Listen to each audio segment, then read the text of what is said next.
In this video we're gonna see what this BlueDriver app and Foxwell i70 Pro can do on this Volkswagen Passat with a 1.6 liters TDI engine. This one costs $100, this one costs $1,700, so let's see the difference. The OBD2 port is located under here. Okay, so in order to connect we need at least the keys in the ignition, and let's see. Alright, so we are in. I'm gonna start the engine. Okay, we've got no codes. So on this app the main things are gonna be the service. Usually you can do an oil reset. This car doesn't have a TPMS, so the live data is gonna be the main important thing on this scan tool. And here are the values. You can see quite common values. We've got wide range oxygen sensors on this car, so we can get access to that.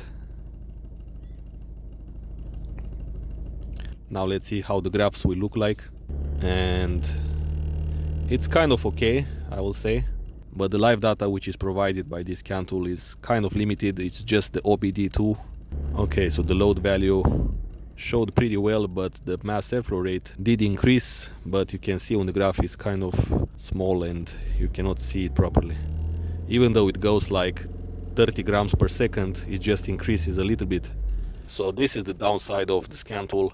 Mode 6, this is basically a self-check, and it looks like it did pass. Yeah, that's pretty much it about the BlueDriver. So let's see, I'm gonna hold the scan tool like this. It's a 2010. Actually, I'm not gonna do all the tests, but you can see, for example, engine control system.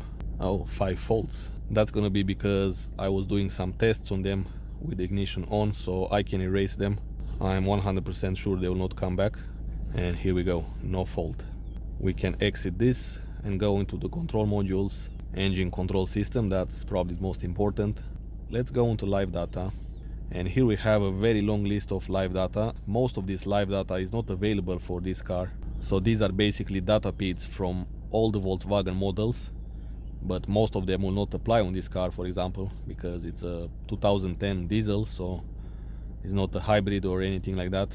But if you go, for example, here, you can still find like refrigerant pressure, let's say, acceleration, load signal, ambient air pressure, exhaust flap, intake manifold runner. We have this on this car. So a lot of data feeds which are not available obviously on a BlueDriver. I'm pretty sure they will cover all the data feeds which can be available on this car. Injector valve, capacity, let's see, okay, fuel pressure regulator. Let's see these at the moment, and here we go. We've got the live data of these. And refrigerant pressure, 7 bars. Let's see if I turn on the AC. There we go. The refrigerant pressure is increasing. So the live data is quite accurate, as it looks like. Alternator load, I can turn on, for example, the heated seats, and we can see the load on the alternator is increasing. I don't know what this measuring unit is, but it looks like it's responding. Okay, you can see when I release the acceleration pedal, it goes to 0. Okay, so I'm not gonna go through all of this because there are so many. We can get as well to the active test. On the active tests, we've got these options. Some of them work. Here we get a couple of more information, mostly about coding. Let's go to adaptation. Here we can do a lot of things and they all work. Okay, I'm not gonna adapt anything right now. Particle filter initialization, this is possible. Start stop function, we can deactivate it, for example, but let's leave it active. Basic settings, adaptation of the turbocharger. Okay, so you can do most of these things.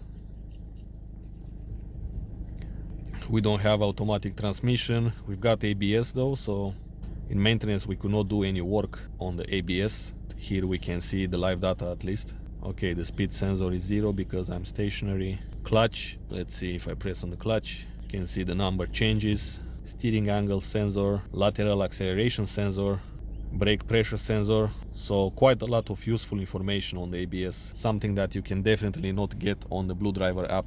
Active test, let's see. And the ABS light, it's on. You cannot see it now, but it's flashing.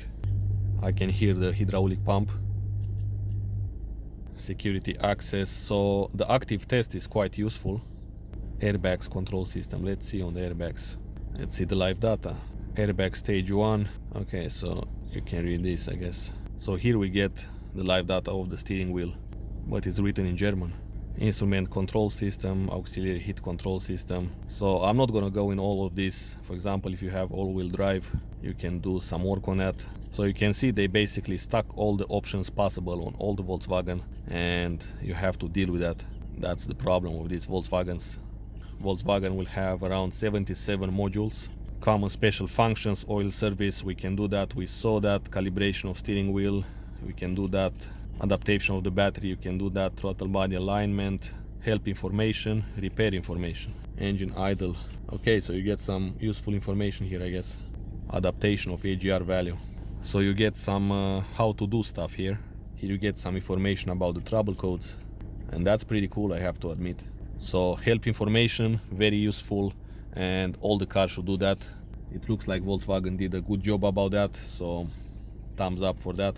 In my opinion, it's more than enough for a regular do-it-yourselfer like most of us. So if, for example, you have 2 or 3 cars and you want to do the maintenance and work on them yourself, I highly recommend you get one of these CAN tools. Not necessarily Foxwell, but there are many companies out there like Autel, which provides you with great scan tools for good price. So that was pretty much it for today, and I will see you in the next video.